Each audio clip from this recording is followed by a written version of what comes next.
Okay, so the remaining part will not be so lengthy like the first part because I understand how tired you are. So let's continue our discussion of the instruments by an application, another application for the microscope, which is the operating microscope. How does the operating microscope works?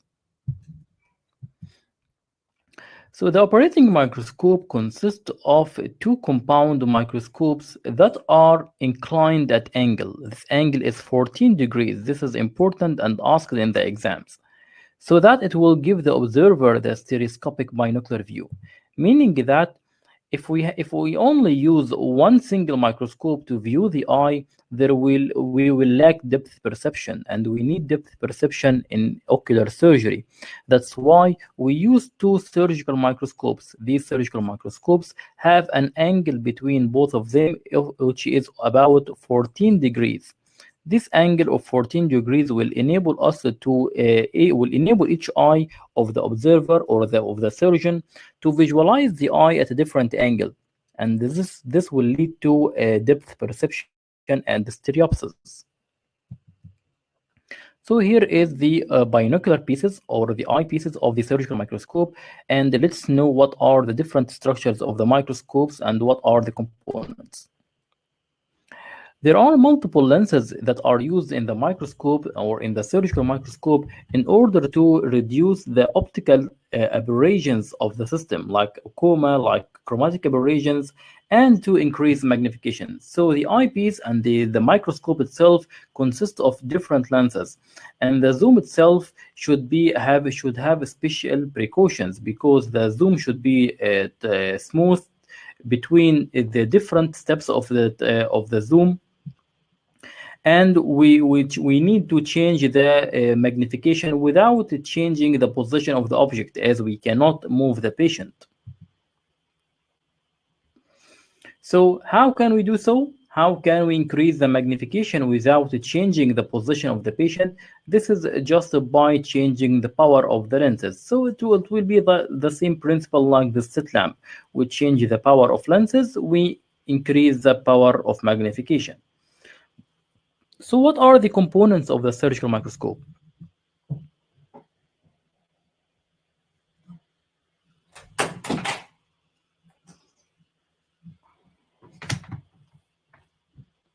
The surgical microscope consists of an observation system and the illumination system. So as like the slit lamp, we need a part that we can view through it to see the patient's eye, and we need a source of light. So both of them, or the illumination system, here is the light bulbs that illuminate the microscope. So the light will pass through this arm until it reaches through the observation system. So it will illuminate the patient eye from here, and the surgeon can check from these eyepieces through the patient's eye as well from here. So the observation system and the illumination system, both of them are mounted over an arm or the surgical arm.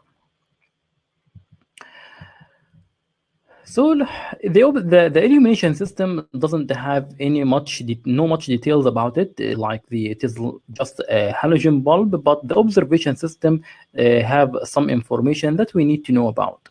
So the observation system is formed from the main binocular microscopy, which consists of two eyepieces, the microscope body, and the beam splitter, and the objective lens.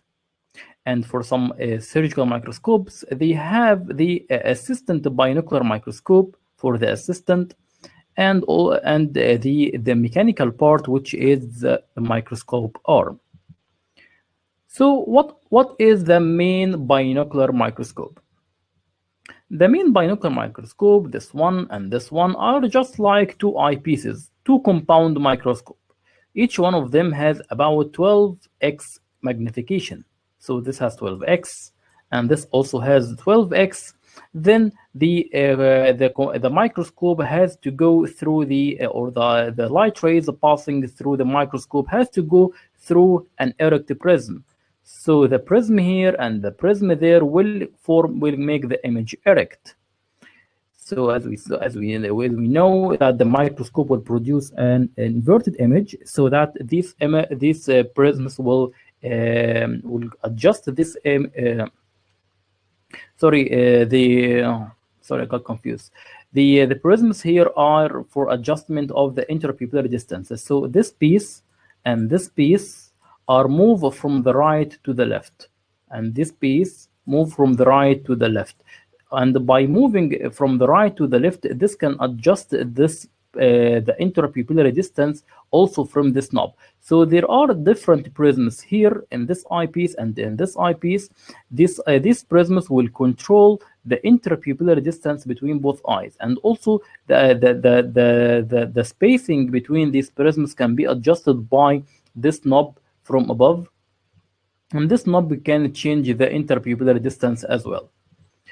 Both eyepieces or both both eyepieces are inclined at the body of the microscope with an angle of 45 degrees.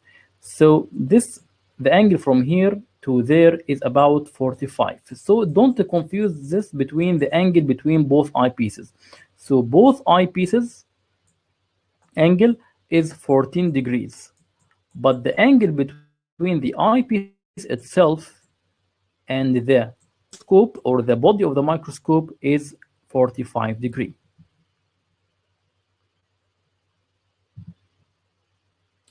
Then we have the microscope body that has a power zooming device which will control the magnification, and sometimes it can be associated with an indicator for magnification, and can be also associated with the assistant microscope. So what is the assistant microscope? Here is the main microscope. This is the eyepiece, and this is the erect prism that will control the interpupillary distance. Then this is the assistant microscope. So this is just another microscope that see the same view of the main surgeon, and this can be done by or can be done through beam splitter. So if there is a beam splitter here, this beam splitter will split the image coming from the patient's eye to the main surgeon and to the assistant. So the beam splitter will split the beam between the eyepiece tube and the microscope body, and it can also be split the beam in order to attach another device like a camera or a television or any other device to transmit the image. So here is the shape of the beam splitter. This beam splitter, when it is present, it can split the image from the surgeon to the another device or another surgical microscope. Then we have the objective lens. So the objective lens is the last part from the microscope that is facing the patient's eye. So the depth or the length of this focal length is very important and fixed. It is about 15 centimeter to 20 centimeters. And this focal length is important because this is the working distance for the surgeon. This is the area at which the surgeon can move freely in order to manipulate through the patient's eye. So the focal length is about 15 to 20 centimeters, and this is considered like the working distance for the surgical microscope between the patient's eye and the objective lens. So if you see here, you can see that the focal length or the distance between the objective lens and the patient's eye is about 15 to 20 centimeters, and this is the working distance for the eye. However, the distance between the surgeon's eye to the patient's eye is about 35 to 40 centimeters. The illumination system of the surgical microscope is formed of halogen light, which is considered a cold light. A cold light meaning that it doesn't produce heat or it doesn't produce a thermal effect, so it will minimize the damage from the light over the patient's eye, and also it will have a better illumination.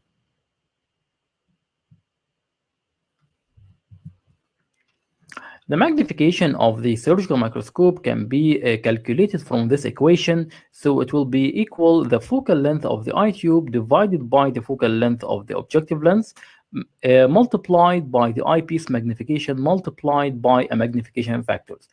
You don't need to memorize these numbers, so because they are variable, but you need to know what is the equation, because it came before in an exam to ask about this formula. So they told you how to calculate the power of magnification of the surgical microscope if you know that the focal length of the eye tube is 25.5 centimeters, the focal length of the objective lens is 20 centimeters, the eyepiece magnification is 12.5, and the magnification factor is 1.6. So you just need to multiply the whole numbers, or to divide the focal length of the eye tube over the focal length of the objective lens, then to multiply it by the eyepiece magnification and the magnification factor in order to know what is the magnification of the microscope.